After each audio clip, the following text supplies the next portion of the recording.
ಒಂದು ಬಾವಿ ಅದ್ರ ನೀರನ್ನ ಕುಡಿದ್ರೆ ಸಾವು ಖಚಿತ ಅಂತ ಜನ ನಂಬುತ್ತಿದ್ರು. ಈ ಬಾವಿಯನ್ನ ಶತ್ರುಗಳನ್ನ ಕೊಲ್ಲಲು ನಿರ್ಮಿಸಲಾಗಿತ್ತಾ ಅಥವಾ ಇದ್ರ ಹಿಂದೆ ವಿಜ್ಞಾನ ಇದೆಯಾ? ಇಂದು ನಾವು ಹೋಗುತ್ತಿರೋದು ಕರ್ನಾಟಕದ ಅತ್ಯಂತ ರಹಸ್ಯಮಯ ಸ್ಥಳಗಳಲ್ಲಿ ಒಂದಾದ ಬೀದರ್ ಕೋಟೆಯ ವಿಷಬಾವಿಯ ಒಳಗೆ. ಬೀದರ್ ಕೋಟೆ ಕರ್ನಾಟಕದ ಅತ್ಯಂತ ಬಲಿಷ್ಠ ಕೋಟೆಗಳಲ್ಲಿ ಒಂದು. 15ನೇ ಶತಮಾನದಲ್ಲಿ ಬಹಮನಿ ಸುಲ್ತಾನರು ಇದನ್ನ ತಮ್ಮ ರಾಜಧಾನಿಯನ್ನಾಗಿ ಮಾಡಿಕೊಂಡ್ರು. ಈ ಕೋಟೆಯೊಳಗೆ ಇಂದಿಗೂ ಸಾವಿರಾರು ಪ್ರವಾಸಿಗರು ನೋಡಲು ಬರುವ ಒಂದು ವಿಚಿತ್ರ ಬಾವಿ ಇದೆ. ಅದರ ಹೆಸರು ವಿಷಬಾವಿ. ಈ ಹೆಸರೇ ಸಾಕು ಯಾರಿಗಾದ್ರೂ ಕುತೂಹಲ ಹುಟ್ಟಲು. ಆದ್ರೆ ನಿಜವಾಗಿಯೂ ಆ ನೀರು ವಿಷವೇ? ವರ್ಷಗಳಿಂದ ಒಂದು ಕತೆ ಹೇಳಲಾಗುತ್ತಿದೆ. ಶತ್ರುಗಳು ಕೋಟೆಯನ್ನ ವಶಪಡಿಸಿಕೊಳ್ಳಲು ಬಂದ್ರೆ ಅವರು ನೀರು ಕುಡಿಯುತ್ತಾರೆ. ಆ ನೀರಿನಲ್ಲಿರುವ ವಿಷದಿಂದ ಸಾವನ್ನಪ್ಪುತ್ತಾರೆ. ಆದ್ದರಿಂದಲೇ ಈ ಬಾವಿಯನ್ನ ಉದ್ದೇಶಪೂರ್ವಕವಾಗಿ ವಿಷಪೂರಿತ ಮಾಡಲಾಗಿದೆ ಎಂದು ಹಲವರು ನಂಬುತ್ತಾರೆ. ಆದ್ರೆ ಇತಿಹಾಸಕಾರರು ಇದಕ್ಕೆ ಯಾವುದೇ ಸ್ಪಷ್ಟ ಸಾಕ್ಷ್ಯ ಕಂಡುಕೊಂಡಿಲ್ಲ. ಹಾಗಾದ್ರೆ ನೀರಿನಲ್ಲಿ ವಿಷ ಹೇಗೆ ಬಂತು? ವಿಜ್ಞಾನಿಗಳು ಹೇಳುವುದು ಬೇರೆ. ಬೀದರ್ ಸುತ್ತಮುತ್ತಲಿನ ಭೂಮಿಯಲ್ಲಿ ಆರ್ಸೆನಿಕ್ ಸೇರಿದಂತೆ ಕೆಲವು ಖನಿಜಗಳು ಸಹಜವಾಗಿಯೇ ಕಂಡುಬರುತ್ತವೆ.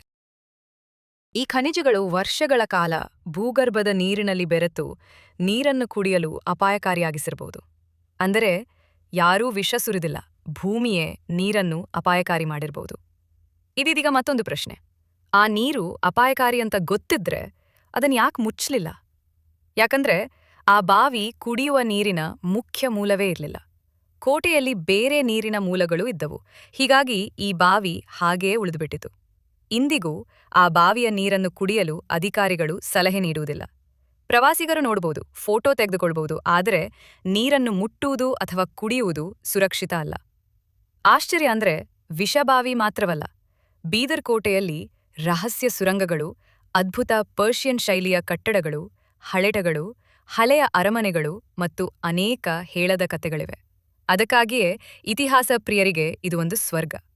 ಒಂದು ಬಾವಿ, ಒಂದು ಕಥೆ ಮತ್ತು ಅದರ ಹಿಂದೆ ಇರುವ ವಿಜ್ಞಾನ. ಕೆಲವೊಮ್ಮೆ ಜನಪ್ರಿಯ ಕಥೆಗಳು ಸತ್ಯಕ್ಕಿಂತ ಹೆಚ್ಚು ಪ್ರಸಿದ್ಧವಾಗಿರುತ್ತವೆ.